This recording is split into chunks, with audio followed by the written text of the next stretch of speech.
माताएं कहने लगी महाराज क्या हुआ, अरे कहां खो गए थे। गर्गाचार्य जी कहते हैं देवियों आप लोग भी बीच में पता नहीं क्यों परेशान हो जाती। अरे जब हम बालकों की कुंडली देखते हैं, राशि देखते हैं, उनके ग्रह नक्षत्र देखते हैं, तो उनको देखने के लिए हमें ऊपर आसमान की ओर देखना होता है कि कौन सा नक्षत्र कौन सा ग्रह कहां पर है, और आपने हिला दिया बीच में।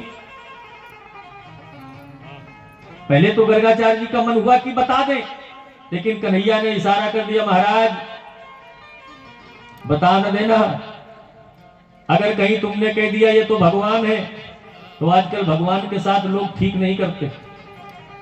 पता है भगवान के साथ क्या करते हैं लोग, जैसे कह दो भगवान है तो उनको एक छोटे से सिंहासन में बैठा के एक अलमारी में बैठा देते हैं, है ना। सवेरे 4 दाने मिश्री के इलायची लाने के, शाम को 4 दाने, कभी थोड़ा सा एक छोटी सी गिलसिया में दूध रख दिया, बोले महाराज खाओ बस प्रसन्न रहो। अब अपने लिए बड़ी विशेष प्रकार की व्यवस्था। तो भगवान ने कहा कि महाराज ये न बता देना कि भगवान है। तो बात को घुमा दिया गर्गाचार्य जी ने। माताओं ने कहा ठीक है महाराज, हमने तो सोचा कि पधार गए क्या महाराज, लेकिन ठीक है आप ठीक हैं, अब तसल्ली हो गई। गर्गाचार्य जी महाराज कहते हैं देवियों अच्छा बैठ जाओ, सामने नामकरण करते हैं। माता यशोदा कहती है मेरा बालक बड़ा है, पहले मेरे बालक का संस्कार करो, नामकरण संस्कार। क्योंकि यशोदा की गोद में कौन है, बलराम। और ये किया क्यों माताओं ने अदला बदली, इसलिए किया कि देखें पंडित जी को कुछ आता भी है कि ऐसे ही खड़िया पलटन है? तो गर्गाचार्य जी ने कहा देवियों अयम ही रोहिणी पुत्रो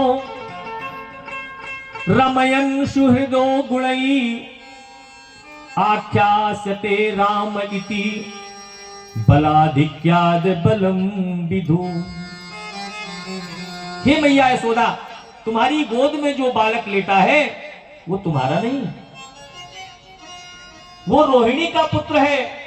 और जैसे ही मैया ने सुना कि बता दिया महाराज ने तुम्हारा नहीं है, ये रोहिणी का पुत्र है, तो तुरंत अंगूठी उतारी और महाराज को पकड़ा दिया। महाराज तो बड़ा विज्ञानी, ऐसे ही नहीं है, जानकार है महाराज, सच्चा ज्योतिषी है। इस बालक का नाम, क्योंकि इसका नाम तो राम है, लेकिन बलाधिक्याद बलम विदु, बल की अधिकता के कारण इसका नाम बलराम भी कहा जाएगा।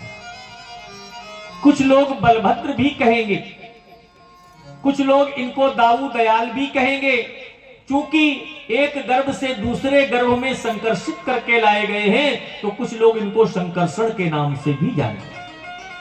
और आगे चल के इनका शस्त्र होगा हल, तो इनको कुछ लोग हलधर भी कहा करें। ये नाम तो बलराम जी के हो गए। अब रोहिणी माता कहती है कि मेरी गोद में जो बालक है उसका नामकरण करिए। गर्गाचार्य जी महाराज आसन वर्णास्त्रयो हास्य ग्रहतोनुयुगम तनु शुक्लो रक्त स्तता पीत इदानीं कृष्णतां नः कृष्णतां गतः। क्या है, पहले जो ये बालक आपकी गोद में है रोहिणी माता, इस बालक का पहला वर्ण था शुक्ल वर्ण, फिर आगे इनका रक्त वर्ण हो गया, अब इस समय इनका कृष्ण वर्ण है। तो इनका एक नाम में कृष्ण रखता हूं। थोड़ा सांवला सलोना है ना, कृष्ण कहते हैं काले को, लेकिन ये सांवला सलोना जरूर है, लेकिन जग का उजाला है, संसार का उजाला है। माता ये कभी वसुदेव का भी पुत्र था, इसलिए इनका एक नाम वासुदेव है।